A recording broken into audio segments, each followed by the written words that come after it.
खबर हरिद्वार से है, जहां गुरुकुल कांगड़ी विश्वविद्यालय के सभागार में जनसामान्य मंच के तत्वाधान में एक महत्वपूर्ण संवाद कार्यक्रम का आयोजन किया गया, जिसमें देश की वर्तमान दशा और दिशा का गहन मंथन हुआ। वहीं कार्यक्रम की अध्यक्षता शांभवी पीठाधीश्वर स्वामी आनंद स्वरूप महाराज ने की। उन्होंने अपने उद्बोधन में कहा कि भारत का भविष्य उसके इतिहास की सच्चाई पर निर्भर करता है, परंतु दुर्भाग्यवश आज देश में इतिहास को तोड़ मरोड़ कर प्रस्तुत किया जा रहा है। उन्होंने एक ऐतिहासिक तथ्य पर प्रकाश डालते हुए कहा कि भारतीय संविधान के वास्तविक निर्माता डॉक्टर बी.एन. राव थे, लेकिन जनमानस को ये बताकर गुमराह किया गया कि संविधान निर्माता डॉक्टर भीमराव अम्बेडकर हैं। उन्होंने इस ऐतिहासिक भ्रांति को दूर करने के लिए जन जागरण अभियान चलाने की घोषणा की और कहा कि यह आवाज सड़क से लेकर संसद तक उठाई जाएगी, जिससे देश का हर नागरिक इस सत्य से अवगत हो सके।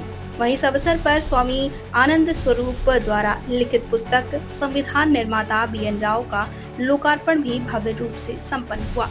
साथ ही मंच के राष्ट्रीय अध्यक्ष और पूर्व डीआईजी पंडित जुगल किशोर तिवारी ने कहा कि भारत में वोट बैंक की राजनीति ने आम आदमी को उसके मूल अधिकारों से वंचित कर दिया है। देश में भय और असुरक्षा का माहौल व्याप्त है, जिसे समाप्त करने के उद्देश्य से ही जनसामान्य मंच की स्थापना की गई। साथ ही मंच के राष्ट्रीय संगठन मंत्री जीवनकांत झा ने बताया कि संगठन का प्रथम चरण गंगा, यमुना और नर्मदा क्षेत्र में जनसंवाद स्थापित कर मानव और पर्यावरण के संबंध को पुनर्स्थापित करने का है। इस अभियान के अंतर्गत पारंपरिक जल स्रोतों जैसे कि कुएं, बावड़ी, तालाब, पोखर, ये सभी का पुनर्जीवन और साथ ही गंगा, यमुना और नर्मदा नदियों को निर्मल और अविरल जल बनाने का विशेष प्रयास किया जा रहा है। साथ ही कार्यक्रम में प्रयागराज हाईकोर्ट के वरिष्ठ अधिवक्ता और मंच के सचिव राजेंद्र पांडे ने आरक्षण नीति की समीक्षा की मांग करते हुए कहा कि इसका लाभ बहुत सीमित वर्ग को मिला है, जबकि बहुसंख्यक वर्ग अभी भी उपेक्षित है। उन्होंने देश को आरक्षण से मुक्त कराने का संकल्प दोहराया। वहीं उत्तराखंड संस्कृत अकादमी के पूर्व उपाध्यक्ष प्रोफेसर प्रेमचंद शास्त्री ने कहा कि भारत को आतंकवाद से अधिक खतरा वामपंथी विचारधारा से है, जो देश की सांस्कृतिक और सामाजिक जड़ों को कमजोर कर रही है।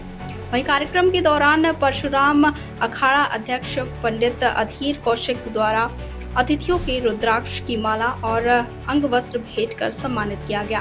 कार्यक्रम का संचालक डॉक्टर जितेंद्र सिंह ने किया। वहीं इस गरिमामयी आयोजन में गंगा सभा अध्यक्ष पंडित नितिन गौतम, पार्षद आकर्षिका शर्मा, योगी रजनीश, मनोज गौतम, वरिष्ठ पत्रकार, सामाजिक कार्यकर्ता, अधिवक्ता, शिक्षक, छात्र और हजारों की संख्या में गणमान्य नागरिक उपस्थित रहे।